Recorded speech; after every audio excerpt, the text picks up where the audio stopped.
This should be a super short story, so you don't have much time. Well, that's okay, because I don't have much for story. But, let's say some years back, I think this would have been fallout from that. I may have dipped my toe into a little black magic without meaning to. And you would say, well, how do you do that? Well, I would surmise this is how you do it.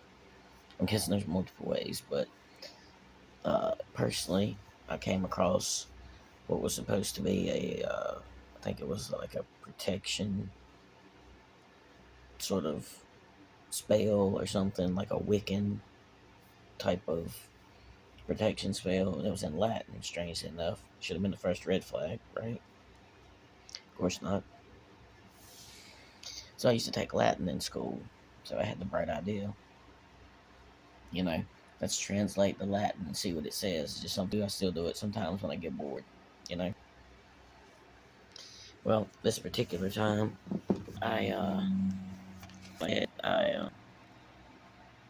worked on translating this what was supposed to be a protection spell in Latin.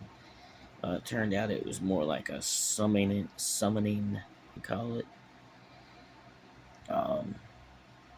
It was basically saying how, men are imbued with all the powers of God, and so are the fallen ones. Kept saying the fallen, referring to them as the fallen ones, right?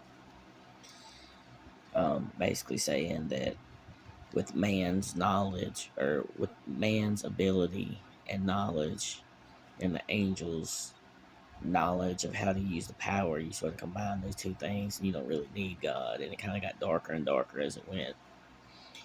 Well, anyway, this had several fallouts from it. One being the fact that I hear what sounds like a banshee, I guess, on a fairly regular basis, probably 4 or 5 times now since it's happened. And the one time I was at the same house with a story that I'm going to tell, but I might as well tell this little short part. One night, I was taking my dog out for a walk. It was, I don't know, 2:55 in the morning, I think, something like that.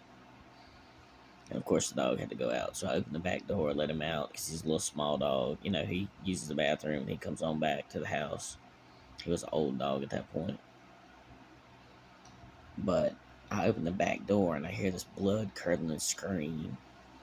And the dog doesn't even seem to hear it. He just walks down the steps onto the sidewalk, or the walkway, and he's just wagging his tail, like he didn't hear anything. And I hear this blood-curdling scream, and I back up a step or two. My first thought is some female mental patient has escaped and is about to bash me in the head with a hammer. It was just this hair-raising scream, like somebody getting murdered or something. It sounded like it was coming from beside the house. Then it recalled, it occurred to me, oh yeah, you don't really retreat from anything. Yeah, it occurs to me that I don't really retreat from anything, right? So, I get my nerve back about me. I move forward those couple steps that I moved away. I moved around the side of the house. Nothing there. Nothing in the yard that I could see. And I started focusing on this oak tree because for some reason I had the feeling that something or somebody was behind this oak tree. And I kept watching this oak tree, and later on I'd find out there was nobody or no thing behind the tree or anywhere else that I could find. But as I'm looking at the tree, I see the shadow of a bird on the ground. There's a street light on the next street over, and it backlit my backyard and this tree specifically. And I see the shadow of the limb on the ground, and I see the shadow of a bird hop up to the edge of the limb, spread its wings, and step off and glide away. Never flapped its wings, it was just gliding. But the problem was, I looked up. There was no bird attached to the shadow. No owl, no bird, no, just a shadow gliding across the ground with no bird attached to it. And all this sort of leads up You know, I had these really violent, bloody, horrific, murderous dreams.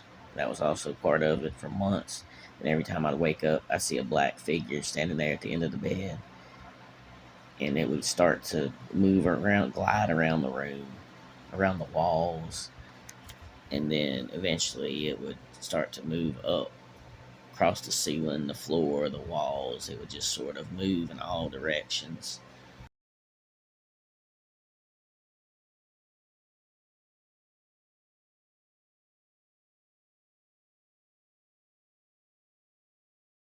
That black figure, like I said, it would move all directions, all around the room. And if you were asleep, you were having these bloody, violent, murderous, terrible dreams. And if you woke up, you'd see this black figure that would bother you enough to where you'd want to go back to sleep. Then you go to sleep and you go back into the same dreams. But anyhow, so this night, like I said, I feel two bony hands grab my ankles and jerk me out of the bed. And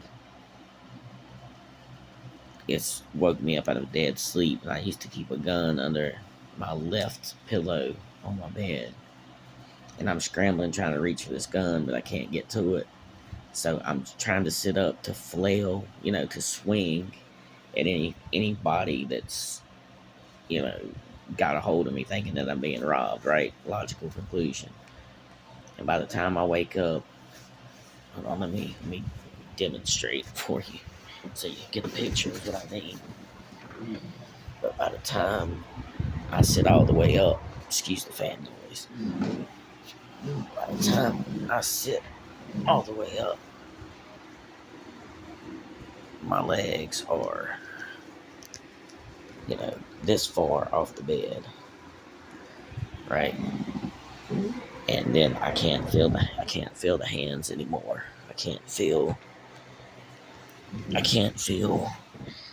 whatever the initial pressure was, right? So I'm like, basically shaking and terrified at this point, and I'm breathing heavy, panting, I guess you would say, from the panic of, thinking that somebody just got a hold of you, somebody's getting ready to rob you or kill you. And then I look around and I remember I'm in a room. The windows are bolted from the inside, the doors double. But logically, as I get awake and I get the lights on, it becomes all too clear to me that my windows are bolted from the inside. The only door left to the bedroom is double bolted from the inside. There's no broken glass. Nobody's dug through the wall. There is no splintered door. Whatever drug me out of that bed, whoever or whatever drug me out of that bed, there's nobody there. As I was sitting up, I could see that there was nobody there, but yet I could still feel the hands until it let go. Anybody got any explanation for that? Because I used to think shit like that only happened in the movies, but yeah.